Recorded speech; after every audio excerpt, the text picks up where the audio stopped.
Gaza में युद्ध के बीच एक बार फिर से इसराइल को बड़ा झटका लगा है। यह झटका इसराइल पर साल 2023 में हमला करने वाले हमास ग्रुप के अल कस्साम ब्रिगेड की ओर से दिया गया।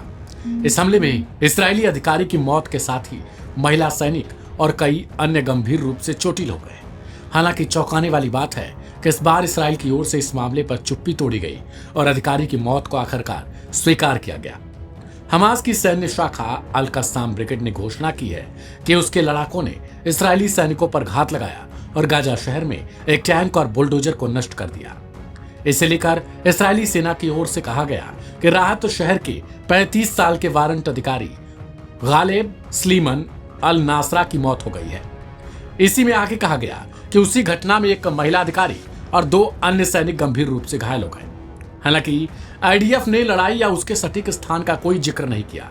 अल कस्साम ब्रिगेड ने कहा कि उसके लड़ाकों ने पूर्वी गाजा शहर के अल तूफाह पड़ोस में आगे बढ़ रहे एक इसराइली सैन्य वाहन पर घात लगाकर हमला किया था, जिसमें एक की मौके पर मौत हो गई तो कई अधिकारी घायल हो गए। अनादोलू की रिपोर्ट के अनुसार इसराइली सेना ने शनिवार देर रात स्वीकार कर लिया कि उत्तरी गाजा पट्टी में लड़ाई के दौरान एक अधिकारी की मौत हो गई और एक महिला अधिकारी समेत 3 सैनिक गंभीर रूप से घायल हुए हैं। ग्रुप की ओर से कहा गया कि उसने पूर्वी अल तूफा के जबल अल सौरानी क्षेत्र में एक मरकवा, 4 इसराइली टैंक और एक D9 सैन्य बुलडोजर को 2 यासीन 105 गोले से निशाना बनाया था, जिससे वाहनों में आग लग गई। इन मौतों के साथ ही आईडीएफ द्वारा 7 अक्टूबर 2023 को गाजा पर युद्ध शुरू करने के बाद से स्वीकार की गई इसराइली सैन्य मौतों की संख्या कुल 847 हो गई, जिसमें उस साल 27 अक्टूबर को जमीनी हमले की शुरुआत के बाद से 408 मौतें शामिल हैं। इसराइली सेना के आंकड़ों के मुताबिक युद्ध शुरू होने के बाद से 5780 अधिकारी और सैनिक घायल हुए हैं, जिनमें से 2603 जमीनी लड़ाई में घायल हुए हैं।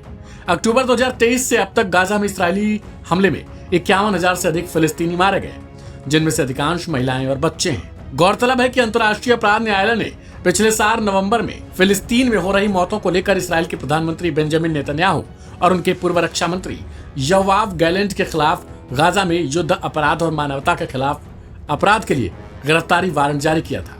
इसराइल को एन्क्लेव पर अपने युद्ध के लिए अंतर्राष्ट्रीय न्यायालय में नरसंहार के मामले का भी सामना करना पड़ रहा है। ऐसे में एक और इसराइल के लिए यह बड़ा झटका अपने आप में नई मुसीबत है, तो दूसरी तरफ हमास के लिए एक बार फिर से कहीं न कहीं ये संजीवनी का काम कर सकती है, क्योंकि अब उनके लड़ाकों में एक बार फिर से इसराइल के लिए क्रोध और जोश दोनों भर रहा है। इस रिपोर्ट को लेकर आपकी क्या राय है, उसे कमेंट बॉक्स में जरूर लिखें।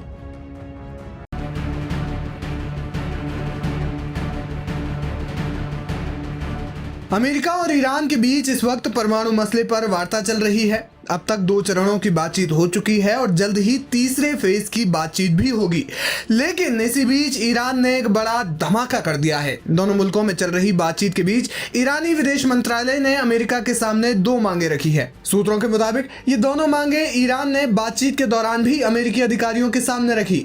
ईरानी विदेश मंत्रालय के तर्जुमान यानी प्रवक्ता फतेह मोहजरानी ने कहा कि तेहरान बातचीत की किसी भी पहल का इस्तकबाल करता है जिससे ईरान पर लगी पाबंदियों को हटाया जा सके। उन्होंने कहा कि अब तक की बातचीत अच्छी रही है और उम्मीद है कि आगे भी रहेगी। मीडिया रिपोर्ट्स के मुताबिक मोहजरानी ने कहा कि ईरान चाहता है कि वार्ता के दौरान अमेरिका ईरान के अधिकारों की guarantee they.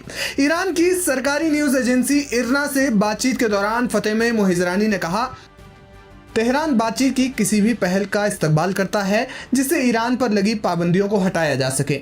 Islamic Republic of Iran ने हमेशा राष्ट्रीय हितों और ईरानी लोगों की गरिमा के रखरखाव के आधार पर काम किया है। इन बातचीतों का मकसद तनाव कम करने के लिए व्यावहारिक कदमों की जांच करना और भविष्य में तकनीकी वार्ता के लिए एक मंच प्रदान करना है।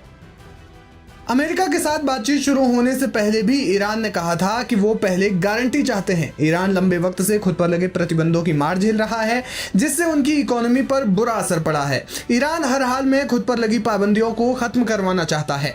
जानकार मानते हैं कि अगर अमेरिका पाबंदियां हटाने के लिए मान जाता है तब जाकर परमाणु मसले पर यह बातचीत किसी निर्णायक मोड़ पर पहुंच सकती है। अगर ऐसा नहीं हुआ तो ईरान खुद बातचीत को खारिज कर सकता है।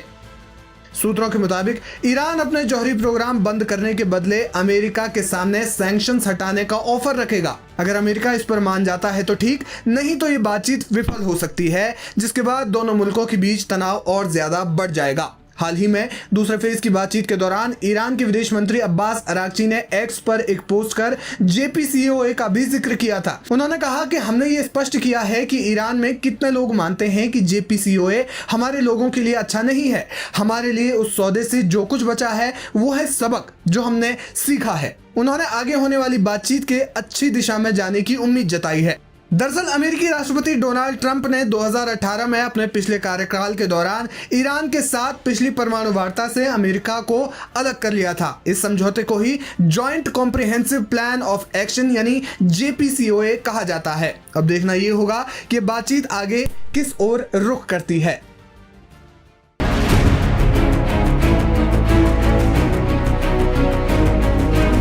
ईरान और अमेरिका के बीच न्यूक्लियर डील को लेकर बातचीत का दूसरा दौर भी पूरा हो गया है। अमेरिका और ईरान के बीच दूसरे दौर की बैठक शनिवार को इटली की राजधानी रोम में हुई। इस बातचीत में अमेरिकी विशेष दूत स्टीव विटकॉफ और ईरानी विदेश मंत्री अब्बास अरागची शामिल हुए। रोम में हुई दूसरी दौर की अप्रत्यक्ष बातचीत के बाद दोनों देशों के प्रतिनिधिमंडलों ने बातचीत को पॉजिटिव बताया। बैठक पहले की ही तरह सीधे तौर पर नहीं हुई, बल्कि ओमानी विदेश मंत्री बद्र बिन हमद अल बुसैदी ने मध्यस्थ की भूमिका निभाई। ईरानी विदेश मंत्रालय ने बताया कि ये बातचीत ओमानी राजदूत के निवास पर 2 अलग-अलग हॉलों में हुई। दोनों पक्षों की ओर से कहा गया कि इस बैठक में प्रगति हुई है और इसका तीसरा दौर ओमान में ही 26 अप्रैल को होगा। अमेरिका और ईरान में जारी वार्ता की दिलचस्प बात यह है कि यह बातचीत सीधे तौर पर न होकर अप्रत्यक्ष हो रही है। प्रत्यक्ष बातचीत में दोनों देश के प्रतिनिधि आमने सामने बैठकर डील से जुड़ी बातें करते हैं, यानी सीधे तौर पर अपनी अपनी बातें एक दूसरे के सामने रखते हैं। लेकिन अप्रत्यक्ष बातचीत में ऐसा नहीं होता। अप्रत्यक्ष बातचीत में दोनों देश के प्रतिनिधि एक दूसरे से मिलते भी नहीं है। वो अलग अलग कमरों में रहते हैं, डील पर चर्चा करते हैं। वो अपनी बात मध्यस्थ के सामने रखते हैं, जो दोनों पक्षों की बात एक दूसरे तक पहुंचाता है। पर सवाल ये है कि ऐसा क्यों होता है? क्यों करते हैं दो देश इस तरीके की बातचीत? जानकार बताते हैं कि ऐसा इसलिए क्योंकि ईरान और अमेरिका के संबंध अच्छे नहीं हैं और हाल के दिनों में इसमें शदीद बढ़ोतरी भी हुई है। इसलिए ये दोनों देश आमने सामने ना बात कर एक मध्यस्थ की मदद से बात करते हैं, ताकि रिश्ते और खराब ना हो, साथ ही साथ एक डील तक पहुंचा जा सके। बातचीत के दौरान एक और जहां ईरान और अमेरिका के बीच संभावित परमाणु समझौते की संभावनाएं तलाशने की कोशिश की गई, वहीं ईरान ने यह भी स्पष्ट किया कि वो ऐसे किसी भी समझौते में अमेरिका से सख्त गारंटी चाहता है। ईरान ने यह भी प्रस्ताव रखा है कि उसके पास मौजूदा समय में जो संवर्धित यूरेनियम का भंडार है, उसका कैसे प्रबंधन किया जाए, इस पर भी चर्चा की जानी चाहिए। इसके अलावा प्रतिबंध हटाने की प्रक्रिया और वॉशिंगटन के लिए एक उच्च स्तरीय राजनीतिक दौरे की भी उम्मीद जताई गई है। हालांकि अमेरिकी विशेष दूत स्टीव विटकॉफ की ओर से इन प्रस्तावों पर कोई आधिकारिक प्रतिक्रिया नहीं आई है, लेकिन इतना साफ किया गया है कि ईरान को परमाणु हथियार नहीं रखने दिए जाएंगे। बता दें, 2018 में ट्रंप के ईरान से परमाणु करार रद्द करने के बाद ईरान की बम बनाने की क्षमता में इजाफा हुआ है। अंतर्राष्ट्रीय परमाणु ऊर्जा एजेंसी के मुताबिक ईरान ने 60% शुद्धता का 275 किलो यूरेनियम बना लिया है। ये 6 परमाणु बम बनाने के लिए काफी है।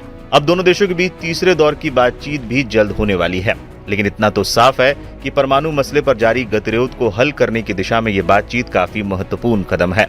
हालांकि दोनों देशों का रुख जैसा नजर आ रहा है, आगे की राह इतनी भी आसान नहीं है।